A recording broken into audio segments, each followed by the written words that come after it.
Assalamualaikum warahmatullahi wabarakatuh. Alhamdulillah, alhamdulillahi rabbil alamin. Wassalatu wassalamu ala ashrafil anbiya'i wal mursalin, sayyidina wa maulana Muhammadin wa ala alihi wa ashabihi wa man tabi'ahu bi ihsanin ila yaumiddin. Ashhadu an la ilaha illallah wahdahu la syarikalah wa ashhadu anna Muhammadan abduhu rasuluh alladzi la nabiyya ba'da, amma ba'd. Fa ya ibadallah, usikum wa iyaya bitaqwallah, faqad fazal muttaqun. Qala Allah ta'ala fi kitabihil karim, a'udzu billahi minasyaitonir rajim. Bismillahirrahmanirrahim. Ya ayyuhalladzina amanu taqullaha haqqa tuqatih wa la tamutunna illa wa antum muslimun. Wa qala aidan fi ayatihi al-ukhra, syahru ramadhan alladhi unzila fihi al-Qur'an hudan lin-nasi wa bayyinatin minal huda wal furqan. Wa qala Rasulullah sallallahu alaihi wasallam, man qara'a harfan min kitabillahi falahu hasanatun wal hasanatu bi asyri amsalha.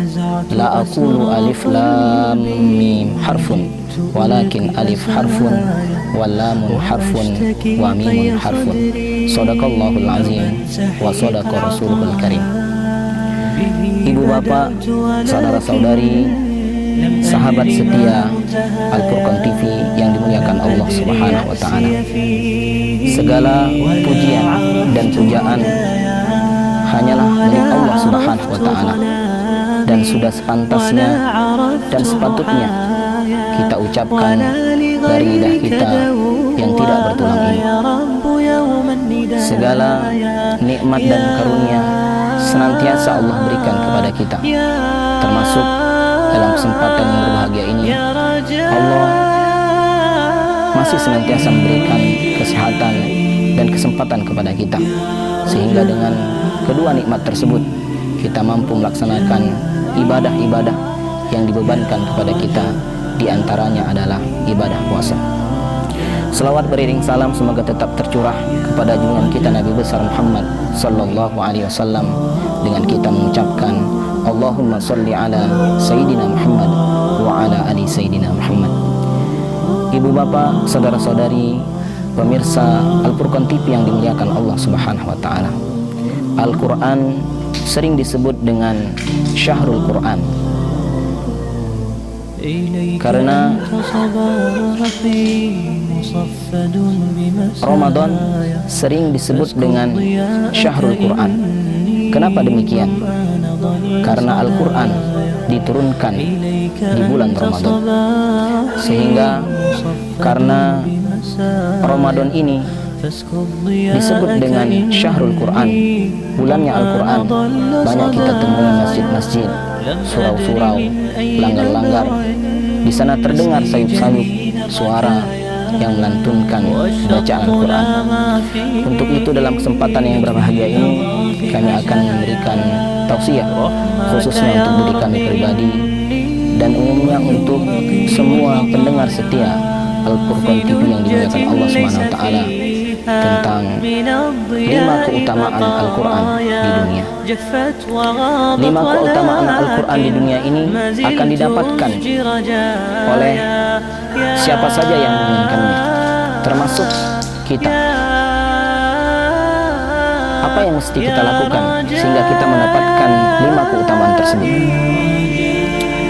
Atau untuk siapa sebenarnya 5 keutamaan tersebut?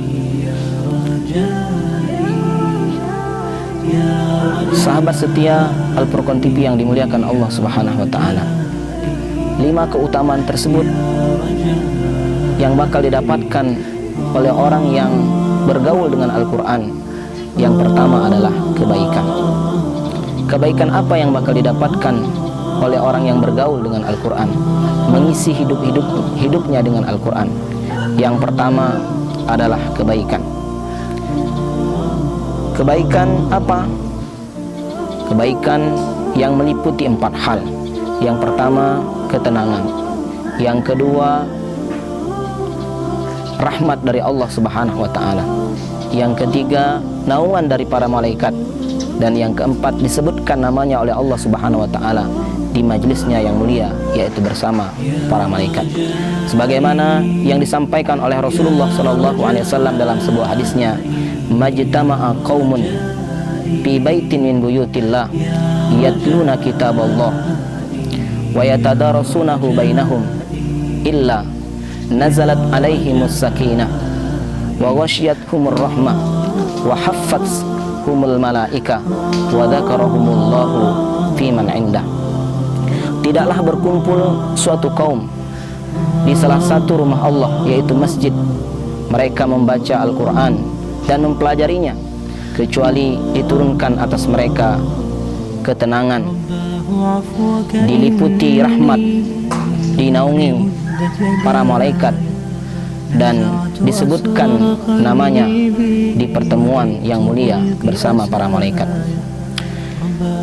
Maka bagi kita, ibu bapak, saudara-saudari, pemirsa TV Al-Furqan yang dimuliakan Allah Subhanahu wa taala, yang saat ini mungkin keluar rumah susah, silaturahim dengan orang tua susah karena diliputi atau dirasuki kebingungan, dirasuki ketakutan tertular virus corona yang hari ini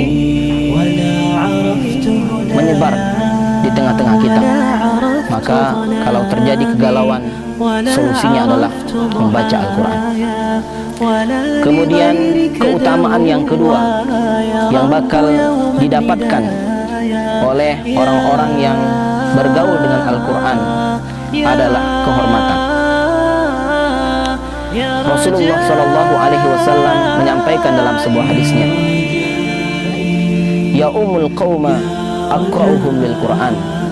Orang yang paling berhak menjadi imam dari suatu kaum adalah yang paling banyak berinteraksinya dengan Al-Quran.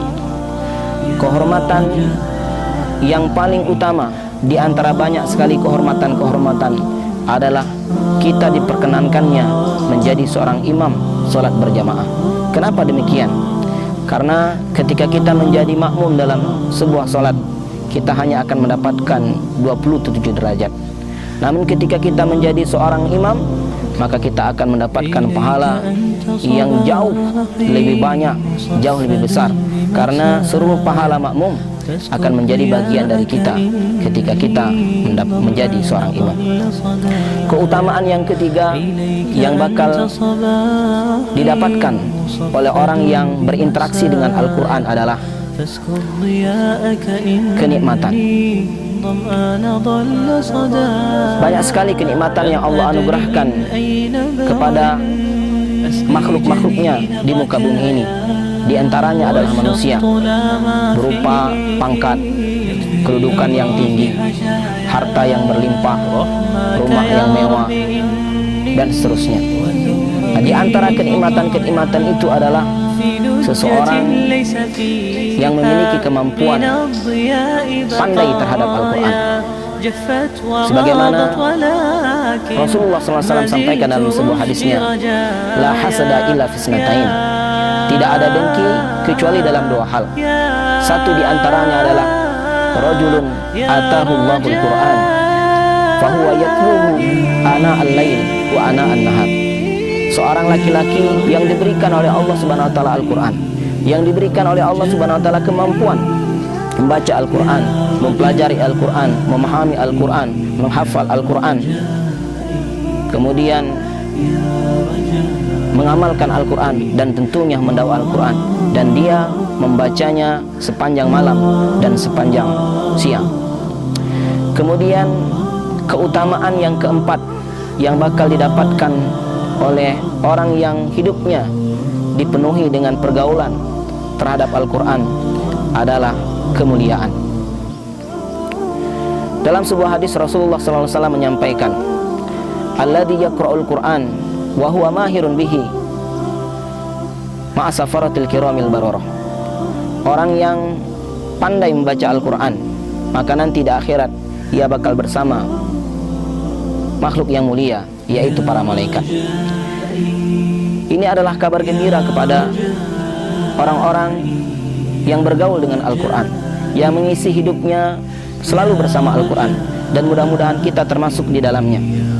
Nanti Allah akan kelompokkan orang-orang tersebut dengan kelompok para malaikat. Di dunia ini saja, ketika misalnya kita sekolah gitu ya, kemudian sebuah sekolah tersebut membuat kelas A misalnya adalah kumpulan orang-orang baik, orang-orang yang cerdas, orang-orang yang soleh, dan kita termasuk di dalamnya.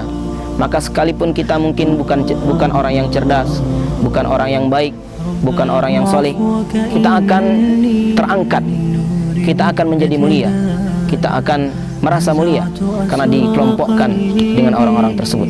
Tetapi sebaliknya, ketika di sekolah tersebut misalnya ada kelas yang di situ dikelompokkan orang-orang yang nakal dan seterusnya, maka sekalipun kita tidak nakal, tentunya kita akan terhina karena bersama orang-orang yang nakal. Kemudian yang terakhir, keutamaan terakhir Al-Quran di dunia ini yang bakal didapatkan oleh orang-orang yang bergaul, berinteraksi, hidup bersama Al-Quran adalah kebahagiaan. Apa kebahagiaan itu? Yaitu menjadi keluarga Allah Subhanahu wa ta'ala. Dalam sebuah hadis Rasulullah SAW menyampaikan, Inna lillahi ahlina minan nas. Sesungguhnya Allah Subhanahu wa ta'ala memiliki keluarga dari manusia. Qalu man hum ya Rasulullah. Qalu man hum ya Rasulullah.